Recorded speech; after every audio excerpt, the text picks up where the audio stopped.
Good morning, students of class 9. Welcome back to the online class now.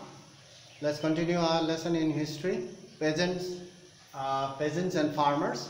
Now, so far we have studied about the peasant and farmers of England, peasant and farmers of America, USA, and now we are talking about the peasants and farmers of India during colonial rule, when the Britishers gained political power in India. Now the life cycle or the lifestyle of the people changed. Everything has radically changed. You can see there. So in our previous class we have talked about a lot of things about the colonizers used to trade with China. They used to purchase tea from China and they had nothing to sell in China. We have talked about that, and for that they required something to sell, and they find out that opium was the commodity. And now as the demand for opium grew in China, so they needed to grow more, and they have to persuade the Indian farmers to grow more opium. So now let's talk about where did opium come from then. So Indian farmers were, we are talking about in April previous class, Indian farmers were unwilling to grow opium for a variety of reasons.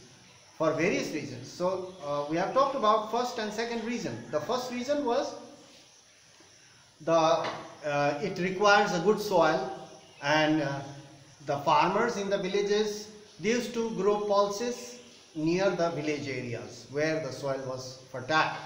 Now they had to grow opium there and pulses somewhere else where the fertility of the soil was not good. So that was another reason. And second reason was the farmers, many of the farmers, they never had land, so they were landless laborers, so they did not have land, so they had to rent the land from or lease the land from landlords, and the taxes of the land were very high, especially near the villages, so they could not afford. And now third and fourth today we'll talk about. The third, the cultivation of opium was a difficult process. It requires a long hours of caring. So now the plant was delicate. First of all, the plant was very delicate, and farmers had to spend long hours looking after or taking care of those plants, opium plants. So that means if they spend all the time taking care of those opium plants or opium crop, they had no time, or they had very little time to look after other crops or do look after animals or other farm animals. So now that's why the cultivation of opium was a difficult process. The plant required long hours of care, as well as they had no time for other crops to look after. That was the third reason. And now the fourth reason, the price paid by not the cultivators. Here something mistake over here. The price paid by the government. We have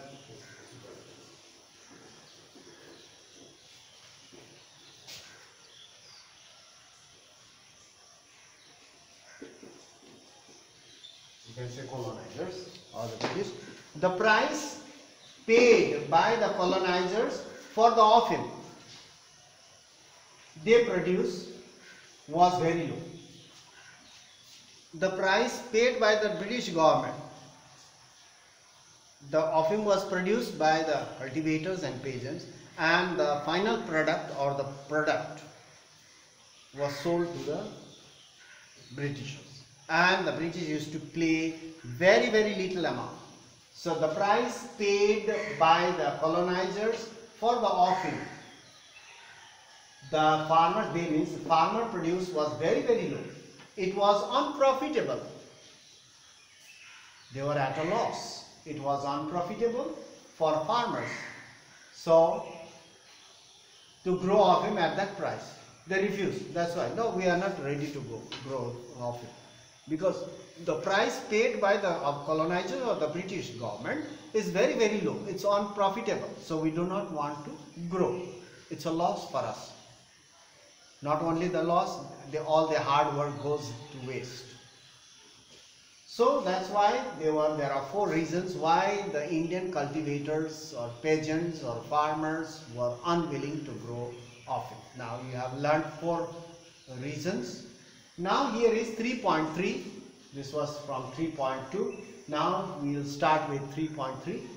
How were the unwilling cultivators? Now after this there is a connection. How were the unwilling cultivators made to produce offing?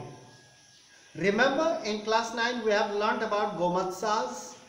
They used to pay advances. Previously the Gomatsas were from the villages, and later on the government appointed new Gomatsas from other areas, and they had no social link with the villagers. As it is, the farmers were not ready to grow offing, and these Gomatsas used to bring sepoys and beat the peasants, and they were forced to take the loans. Remember, you have learned in class 9. So now here previously in our previous class we have talked about, so how were the unwilling cultivators made to produce opium? So you see, through a system of advances.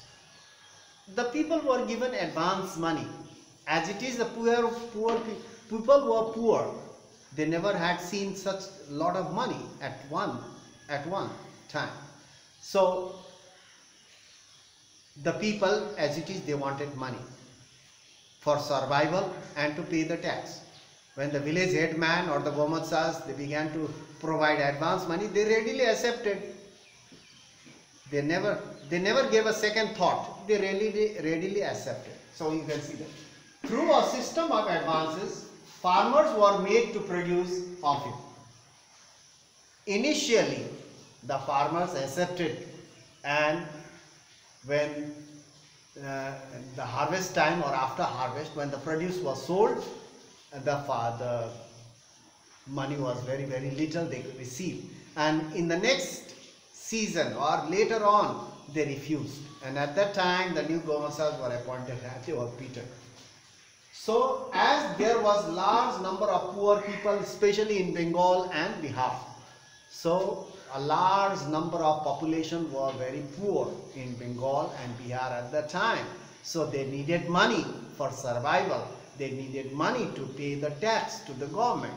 So for that reason, they accepted the money, hoping to grow opium and earn a little bit of profit.